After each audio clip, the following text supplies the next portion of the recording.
बुलंदशहर से बड़ी खबर आपको बता दें, जहां सोनू शर्मा हत्याकांड के तीनों आरोपी पुलिस मुठभेड़ के बाद गिरफ्तार कर लिए गए हैं। मुठभेड़ के दौरान आरोपी हरिकिशन और उसका भाई सुभाष पुलिस की गोली से घायल हो गए। दोनों के पैर में गोली लगी है। तीसरे आरोपी रिंकू को पुलिस ने घेराबंदी कर दबोच लिया। पुलिस ने आरोपियों के कब्जे से एक कार, 2 तमंचा और कारतूस भी बरामद किया है। आपको बता दें कि 11 अक्टूबर को पैसे के लेन देन के विवाद में सोनू शर्मा की गोली मारकर हत्या कर दी गई थी। ये मुठभेड़ बुलंदशहर के चोला थाना क्षेत्र में वाहन चेकिंग के दौरान हुई। फिलहाल तीनों आरोपियों को गिरफ्तार कर आगे की कार्रवाई शुरू कर दी गई है। दिनांक 14 अक्टूबर की देर रात्रि थाना चोला एवं स्वाट टीम के द्वारा संयुक्त रूप से अपराध एवं अपराधियों के रोकथाम हेतु एवं वांछित अपराधियों की गिरफ्तारी हेतु चोला चौराहे पे चेकिंग की जा रही थी। दौरान चेकिंग जब एक वैगनार गाड़ी को रुकने का इशारा किया गया तो वो गाड़ी रुकी नहीं और वो गाड़ी जो है बहोराबास रोड पे भागने लगी। आगे बहोराबास रोड पे जो शेरपुर कट है वहाँ पे भी पुलिस की एक पिकेट थी। यहाँ पे भी इसको रुकने का इशारा किया गया तो घबरा के इन्होंने अपनी गाड़ी एक गड्ढे में उतार दी खेत में। अपने आप को पुलिस पार्टी से घिरता हुआ देख ये जो बदमाश इस गाड़ी में बैठे थे इनके द्वारा पुलिस पार्टी के ऊपर जान से मारने की नीयत से फायर कर दिया गया। आत्मरक्षार्थ कार्रवाई में 2 बदमाशों के पैर में गोली लगी है तथा एक जो व्यक्ति था जो गाड़ी चला रहा था उसको पुलिस ने गिरफ्तार कर लिया गया है। जो घायल व्यक्ति हैं इनकी पहचान क्रमशः हरिकिशन पुत्र भीकम तथा सुभाष पुत्र भीकम के रूप में हुई है, जो थाना चोला के ही ग्राम खानपुर के रहने वाले हैं। तथा जो तीसरा व्यक्ति है उसकी पहचान रिंकू के रूप में हुई है, जो खबरा खुर्जा देहात का रहने वाला है। इनके पास से 2 तमंचे, 2 जिंदा कारतूस, 3 खोखा कारतूस बरामद किए गए हैं। दौरान पूछताछ इन्होंने ये भी बताया है कि दिनांक 11 अक्टूबर को जो खानपुर में एक सोनू नाम के व्यक्ति की जो हत्या की गई थी वो इन्हीं लोगों द्वारा की गई थी। पूछताछ में इन्होंने ये भी बताया कि इन 3 व्यक्ति के अलावा उनके साथ 2 और लोग थे जिनके नाम क्रमशः रंजीत एवं मनीष हैं। जो 3 व्यक्ति हैं इनको गिरफ्तार कर लिया गया है। 2 जो घायल हैं इनको प्राथमिक उपचार के लिए प्राथमिक स्वास्थ्य केंद्र भेज दिया गया है। जो अन्य व्यक्ति हैं उनकी गिरफ्तारी के सार्थक प्रयास किए जा रहे हैं। पुलिस इसमें अग्रिम वैधानिक कार्रवाई कर रही है। बिजनौर से बड़ी खबर आपको बता दें, जहां पैदल जा रहे एक व्यक्ति को अज्ञात वाहन ने कुचल दिया। टक्कर इतनी भीषण थी कि व्यक्ति की मौके पर ही मौत हो गई। बताया जा रहा है कि मृतक किसी रिश्तेदारी में आया हुआ था। सूचना मिलने पर मौके पर पहुंची पुलिस ने शव को पोस्टमार्टम के लिए भेज दिया। घटना के बाद से परिजनों का रो रो कर बुरा हाल है। पुलिस अब अज्ञात वाहन की तलाश में जुटी हुई है। यह हादसा थाना बढ़ापुर क्षेत्र के बेनीपुर और कोपा के बीच प्राइमरी स्कूल के पास हुआ। थाना क्षेत्र बढ़ापुर के कोपा गांव से एक एक्सीडेंट की सूचना प्राप्त हुई थी। जिस सूचना पर तत्काल स्थानीय पुलिस मौके पर पहुंची तो पता चला कि एक पैदल जाते हुए व्यक्ति को तेज रफ्तार आ रहे अज्ञात वाहन द्वारा टक्कर मार दी गई, जिससे उस व्यक्ति की मौके पर ही मृत्यु हो गई। परिवारीजनों की उपस्थिति में पंचायतनामा की कार्यवाही कर पोस्टमार्टम के लिए भेज दिया गया है तथा परिवारीजनों के तहरीर पर सुसंगत धाराओं में अभियोग पंजीकृत कर सीसीटीवी फुटेज के आधार पर अज्ञात वाहन की पहचान कर शीघ्र गिरफ्तारी कर विधिक कार्रवाई सुनिश्चित कराई जाएगी। गाजियाबाद के इंदिरापुरम थाना क्षेत्र में पुलिस को बड़ी सफलता मिली है, जहां 25,000 का इनामी बदमाश अफजाल मुठभेड़ के दौरान घायल होकर गिरफ्तार कर लिया गया। पुलिस चेकिंग के दौरान जब अफजाल को रुकने का इशारा किया गया तो बाइक से भागने लगा, लेकिन कच्चे रास्ते पर फिसल कर वो गिर गया। पुलिस से गिरता देख उसने तमंचे से फायरिंग कर दी। जवाबी फायरिंग में पुलिस ने उसे गोली मार दी, जिससे वो घायल हो गया। उसके कब्जे से एक अवैध तमंचा, एक खोखा, एक जिंदा कारतूस और एक बाइक बरामद की गई। एसीपी अभिषेक श्रीवास्तव ने बताया कि अफजाल पहले भी वसुंधरा सेक्टर 8 में स्नैचिंग की वारदात को अंजाम दे चुका है। आरोपी पर थाना इंदिरापुरम में पहले भी मुकदमा दर्ज है और उसके आपराधिक इतिहास की जांच की जा रही है। फिलहाल घायल बदमाश का इलाज पुलिस की निगरानी में कराया जा रहा है। स्नैचिंग की घटनाओं पर प्रभावी अंकुश लगाए जाने हेतु थाना क्षेत्र इंदिरापुरम में लगातार ही सघन चेकिंग की जा रही है। आज दिनांक 14 अक्टूबर को उसी क्रम में वसुंधरा सेक्टर 1 टी पॉइंट के पास चेकिंग की जा रही थी, तभी एक बाइक सवार व्यक्ति आता हुआ दिखाई दिया। उपस्थित पुलिस टीम के द्वारा उसको रुककर बाइक चेक कराने हेतु निर्देशित किया गया, लेकिन उसके द्वारा बाइक को न रोकते हुए साथ लगे हुए कच्चे रास्ते पर तेजी से भगाई गई, जिसके क्रम में उसकी बाइक असंतुलित होकर गिर गई। अपने आप को पुलिस टीम से घिरा हुआ देखकर उसके द्वारा पुलिस टीम पर जान से मारने की नीयत से फायरिंग कर दी गई, जिसके क्रम में पुलिस टीम के द्वारा भी आत्मरक्षार्थ जवाबी फायरिंग की गई। इसमें इस बदमाश के पैर में गोली लग गई है। पूछताछ के क्रम में इसने अपना नाम अफजल पुत्र अनवर बताया है तथा ये स्नैचिंग और लूटपाट की घटनाएं कारित किया करता है।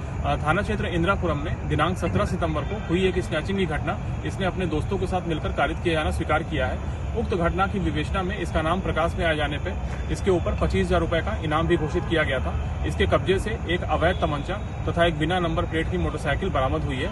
पूरे प्रकरण में पूछताछ तथा साक्ष्यों के आधार पर अग्रिम वैधानिक कार्रवाई सुनिश्चित की जा रही है। महोबा से बड़ी खबर आपको बता दें, जहां बाइक सवार 2 दुकानदारों पर अज्ञात बदमाशों ने हमला कर फायरिंग कर दी। इस हमले में मोबाइल दुकानदार राजकुमार की गोली लगने से वो गंभीर रूप से घायल हो गया, जबकि उसका साथी मौके से भाग निकला। बदमाश घायल को छोड़ मोबाइल और नकदी से भरा बैग लूटकर फरार हो गए। वारदात से इलाके में हड़कंप मच गया। घायल को पहले चरखारी अस्पताल, फिर जिला अस्पताल और बाद में हालत गंभीर होने पर झांसी रेफर कर दिया गया। मौके पर पहुंची पुलिस ने जांच शुरू कर दी। बदमाश की तलाश में टीमें गठित कर दी गई हैं। घटना के बाद गांव में दहशत फैला हुआ है। ग्रामीणों ने सुरक्षा बढ़ाने और जल्द गिरफ्तारी करने की मांग की है। घटना हुई है कि हमारे नौसारा के 2 लड़के दुकान खोले के रखे हैं चरखारी में, तो वो दुकान बंद करके जा रहे थे घर, तो कुछ दबंगों ने फायरिंग की और उनके पैसे और मोबाइल लूट के ले गए, गोली मार के। कहाँ की घटना है भैया? ये नौसारा ग्राम पंचायत। मतलब वो सरकारी से आ रहा था, किसी ने व्यक्ति ने गोली मार दी है। मोबाइल की दुकान का रखा था, मोबाइल की दुकान पर रास्ते में आ रहा था, चरखारी में मोबाइल की दुकान खोले था, पर वहाँ से कहाँ आ रहा था? गाँव आ रहा था, नौसारा। कितने समय की घटना है ये 8 बजे के लगभग थी। एक वक्त परिवार लाया गया, गन शॉप का मामला है। प्राइमरी उपचार के हेतु मरीज को हायर सेंटर रेफर कर दिया गया है। उसके लेफ्ट शोल्डर में गोली लगी हुई थी। आज चरखारी थाना क्षेत्र के अंतर्गत नौसरा गांव के निकट एक व्यक्ति प्रदीप के द्वारा सूचना दी गई कि वह अपने साथी राजकुमार के साथ बाइक से जब गांव जा रहे थे तो एक अज्ञात व्यक्ति द्वारा पीछा किया गया एवं फायरिंग की गई, जिससे उनके साथी राजकुमार को गोली लगी है। उक्त सूचना का संज्ञान लेते हुए तत्काल फील्ड यूनिट के साथ घटनास्थल का निरीक्षण किया गया है। घायल को उपचार हेतु अस्पताल भेजा गया है। परिजनों की तहरीर पर सुसंगत धाराओं में अभियोग पंजीकृत किया जा रहा है। घटना के अनावरण हेतु क्षेत्राधिकारी चरखारी के नेतृत्व में एसओ चरखारी और उनकी टीम एसओजी सर्विलांस की टीम लगाई गई है। शीघ्र घटना का अनावरण किया जाएगा। अग्रिम विधिक कार्रवाई प्रचलित है। अगली खबर गाजियाबाद से है, जहां घरेलू विवाद के चलते पति ने अपनी पत्नी की गोली मारकर हत्या कर दी। ये घटना नंदग्राम थाना क्षेत्र के राजनगर एक्सटेंशन स्थित अजनारा इंटीग्रेट अपार्टमेंट की है। आरोपी पति विकास सहरावत ने अपनी पत्नी रूबी पर गोली चला दी और वारदात के बाद मौके से फरार हो गया। गोली लगने के बाद रूबी को अस्पताल ले जाया गया, जहां डॉक्टरों ने उसे मृत घोषित कर दिया। बताया जा रहा है कि पति पत्नी के बीच लंबे समय से विवाद चल रहा था। फिलहाल पुलिस ने मामला दर्ज कर लिया है और आरोपी की तलाश शुरू कर दी गई है। एसीपी उपासना पांडे ने बताया कि आरोपी को जल्द ही गिरफ्तार कर लिया जाएगा। आज दिनांक 14/10/2025 को थाना नंदग्राम से सूचना प्राप्त हुई कि Rajnagar extension Ajnara integrity apartment में एक व्यक्ति विकास सहलावत पुत्र विजेंद्र सहलावत ने अपनी पत्नी रूबी को गोली मार दी है। मौके पर नंदग्राम पुलिस पहुंची तथा पत्नी को अस्पताल ले गए, जहां उसे मृत घोषित कर दिया है। पति पत्नी में पारिवारिक विवाद था। आज भी पासपोर्ट आदि मांगने पर लड़ाई झगड़ा हुआ था। परिवारजनों से तहरीर प्राप्त करके संबंधित धाराओं में अभियोग पंजीकृत किया जाएगा। मौके से अभियुक्त फरार है। आवश्यक वैधानिक कार्रवाई अमल में नहीं। पीलीभीत जिला न्यायालय परिसर में उस वक्त अफरा तफरी मच गई जब अधिवक्ता ओम पाल वर्मा पर धारदार हथियार से जानलेवा हमला किया गया। हमले में वकील गंभीर रूप से घायल हो गया। घटना के बाद अधिवक्ताओं में गहरा आक्रोश फैल गया, जिसके बाद पुलिस ने 2 आरोपियों को गिरफ्तार कर लिया। पुलिस की त्वरित कार्रवाई से अधिवक्ता समाज को थोड़ी राहत मिली, लेकिन ये घटना न्याय के गलियारों में सुरक्षा की चिंता को बढ़ा देता है। क्या अब अदालतों में भी सुरक्षा कवच और मजबूत करने की जरूरत है? ये मामला और ये हमला सिर्फ एक वकील पर नहीं बल्कि न्याय व्यवस्था के आत्मविश्वास पर हमला है। प्रशासन और समाज के लिए ये एक गंभीर चेतावनी है कि सुरक्षा और अनुशासन को कड़ाई से लागू किया जाए। दुखद घटना है, इसमें जल्दी आरोपियों को पकड़ने की हमारी मांग है और पुलिस प्रशासन से पूरा सहयोग मिला। बाकी अगर कोई समस्या होगी तो हम लोग अधिक से मतलब जो भी कदम उठा सकते उठाएंगे। देखिए, एक आज कचहरी पे 2 पक्ष थे, जिसमें एक पक्ष में एक वकील साहब भी और ये लोग अपने कोर्ट की केस की सुनवाई के लिए आए थे। ये 2022 का बीसलपुर थाने का मुकदमा है, जिसमें दोनों तरफ से मुकदमे दर्ज हुए थे और एक तरफ से 302 का मुकदमा दर्ज हुआ था। तो इसमें जो वकील साहब है ये 302 वाले केस में अभियुक्त थे और इनका एक क्रॉस केस है जिसमें ये वादी पक्ष है और जो दूसरा पक्ष है वो अभियुक्त पक्ष है। तो इसमें क्या कहते हैं, जो अभी प्रथम दृष्टया इनसे मेरी बात हुई, इनके द्वारा बताया गया है कि 3 लोगों के द्वारा आके वहाँ पे इनके ऊपर वाक़े से हमला किया गया। उस हमले में ये घायल हुए। अभी ये ठीक स्थिति में है, हॉस्पिटल में इनसे मैंने वार्ता करी और इसमें जो 3 लोग थे उसमें 2 लोग को तत्काल मौके से पुलिस ने गिरफ्तार कर लिया है। तीसरे व्यक्ति जिसका नाम इनके द्वारा अभी बताया गया है, उससे पहले 2 लोगों की जानकारी थी तो उनको गिरफ्तार कर लिया गया था। तीसरे का नाम जो उन्होंने बताया उसके लिए भी अपनी टीम लगाई और बहुत जल्द उसको भी गिरफ्तार किया जाएगा।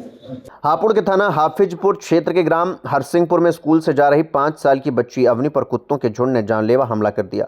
कुत्तों ने उसके चेहरे, नाक और कान को बुरी तरीके से नोच डाला। बच्ची की चीख सुनकर ग्रामीण लाठी डंडे लेकर मौके पर पहुंचे और कुत्ते को भगाया।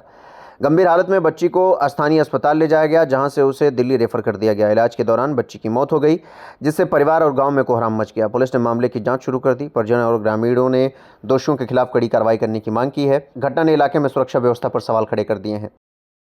बुलंदशहर के नरसेना थाना क्षेत्र के गांव नित्यानंदपुर नंगली में दिल दहला देने वाली वारदात सामने आई, जहां 18 माह के बच्चे माधव की हत्या कर उसका शव संदूक में छिपा दिया गया। बच्चा देर शाम से लापता था और आरोपी खुद परिजनों के साथ उसकी तलाश में लगा हुआ था। पुलिस को उस पर शक हुआ और जब उसके घर की तलाशी ली गई तो बक्से में रजाई के नीचे बच्चे का शव बरामद हुआ। पुलिस ने आरोपी को गिरफ्तार कर लिया और पूरे मामले की जांच पड़ताल शुरू कर दी। गांव में घटना के बाद से मातम पसरा हुआ है। ये घटना ये हुई है कि माधव नाम का लड़का 18 महीने का लगभग लड़का था। इसके पिताजी जो वो भी अपाज हैं, तो लगभग ये खेल रहा था 4:30 बजे। एक बराबर वाले लड़के ने उठा के और इसे अपने लोगों का घर में किडनैप कर लिया। बाद में काफ़ी लोगों ने गांव के ने ढूंढा, पूरे मोहल्ले में, आसपास के गांवों में भी गए, लेकिन उसके बाद जब पुलिस आई तो पुलिस आने पे जो घर बराबर में जो घर हैं पूरा मोहल्ला ये भी छाना, लेकिन जब अंदर इसमें गए तो उसने कहा कि ये एक हमारे ऊपर भी बना हुआ है कमरा, लेकिन पुलिस वालों ने कहा कि इसे जो बक्सा रखा हुआ संदूक इसे खोलो, तो उसमें जो का वो रजाई रखी हुई थी, रजाई के बीच में ही उसकी डेड बॉडी मिली। थाना नरसेना के ग्राम नित्यानंदपुर नगलिया में एक 18 माह के बच्चे के संबंध में थाने पर गुमशुदगी की सूचना प्राप्त हुई, जिसके संबंध में तत्काल जो है BNS के अंतर्गत मुकदमा पंजीकृत किया गया। इस संबंध में पुलिस द्वारा जांच की गई तो बच्चे का शव उसके पड़ोसी अंकुश के घर से बरामद हुआ। शव को कब्जे में लेकर पंचायतनामा कर पोस्टमार्टम के लिए भेजा जा रहा है। प्रथम दृष्टया ये प्रतीत होता है कि बच्चे की गला दबाकर हत्या की गई है। आरोपी अंकुश को गिरफ्तार कर पूछताछ की गई तो उसने बच्चे की हत्या की संलिप्तता कबूल की है। इस संबंध में आरोपी को गिरफ्तार कर आवश्यक विधिक कार्रवाई की जा रही है। कौशाम्बी जिले के महेवा घाट थाना क्षेत्र में झाड़ फूक के बहाने तांत्रिक की हैवानियत सामने आई है, जहां बीमार बच्चे का इलाज कराने गई महिला के साथ तांत्रिक ने पहले झाड़ फूक के दौरान नशीला पदार्थ खिलाया, फिर बेहोशी की हालत में उसके साथ दुष्कर्म किया। इतना ही नहीं, उसने महिला की अश्लील तस्वीरें और वीडियो बनाकर ब्लैकमेल करना शुरू कर दिया। विरोध करने पर उसका वीडियो वायरल करने की धमकी दी। आखिरकार हिम्मत जुटाकर पीड़िता ने पुलिस अधीक्षक को पूरी बात बताई। एसपी ने तुरंत कार्रवाई करते हुए केस दर्ज कर आरोपी को गिरफ्तार करने का आदेश दिया। बीते संडे को एक प्रकरण आया था। एक महिला आई थी, उनका कहना है कि वो अपने मायके में रहती हैं, उनके 3 बच्चे हैं और उनके पति दिल्ली में कहीं नौकरी करते हैं। किसी ने उनको बताया कि उनका एक बच्चा बीमार रहता था, तो एक तांत्रिक के पास जाने को, और वहाँ पे वो बच्चे को जब इलाज के लिए ले गई तो उनका कहना है कि तांत्रिक ने कुछ उनको मिला के पिला दिया और उसके बाद उनकी कुछ फ़ोटो ले लिया और उसको लेकर वो बार बार उनको ब्लैकमेल करता है और शारीरिक संबंध बनाने की बात उस प्रार्थना पत्र में उन्होंने दिया है। इस संबंध में पहले थाना पश्चिम सरीरा को भेजा गया था, तो उनका कहना है कि महेवा घाट में क्षेत्र पड़ता है, कि थाना महेवा घाट को बताया गया है और महिला को वहाँ भेजा गया है। इसमें और मेरे द्वारा निर्देश दिया गया है कि इसमें FIR दर्ज कर गहराई से इसकी जाँच करें, विवेचना करें और जो भी दोषी हो उसमें विधिक कार्रवाई कड़ाई से सुनिश्चित किया जाए। मेरे बच्चों की तबीयत नहीं ठीक रही थी, तो मेरे मामा बोल रहे थे कि यहाँ ले आओ, यहाँ से हम किसी को बुला दें, ठीक हो जाए, नहीं कितना पैसा बहा दिए हो तुम। मैं बोली ठीक है, मैं आती हूँ लेके।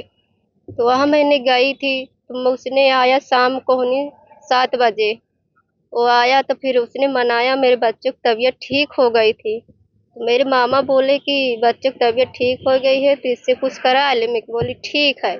उसने सब कुछ ले आया, शराब वराब सब ले आया था, शराब भी चढ़ा के उसने पीला है। पी के उसके बाद मुझसे पानी मांगा कि पानी दे दो मुझे। मैंने उससे पानी भी दिया और उसके बाद पानी लेने के बाद वो मुझे अंदर फिर भेज दिया, कुछ सामान जाके और ले आओ। मैंने नींबू लेने चली गई थी, उसके बाद उसने न जाने का मिला दी। उसके बाद मुझे बोल रहा कि पानी तुम पी जाओ पूरा। जब मैंने पानी पी लिया था उसके बाद मुझे कोई चैन नहीं। जब मैं उठी होश में आई तो मेरा कपड़ा एकदम मेरे सर से हटा हुआ था। बांदा जिले के मरका थाना क्षेत्र के काजी टोला गांव में दर्दनाक हादसा हो गया। स्कूल जा रही एक छात्रा को ओवरलोड ट्रक ने कुचल दिया। बताया जा रहा है कि ट्रक चालक ने छात्रा को साइकिल समेत करीब 50 मीटर तक घसीट दिया। हादसे के बाद चालक ट्रक छोड़कर मौके से फरार हो गया। इस घटना से इलाके में भारी आक्रोश फैल गया और लोगों ने सड़क पर जाम लगा दिया। सूचना मिलते ही पुलिस बल मौके पर पहुंची और स्थिति को नियंत्रण में लिया। फिलहाल पुलिस ने शव को कब्जे में लेकर आगे की कार्रवाई शुरू कर दी।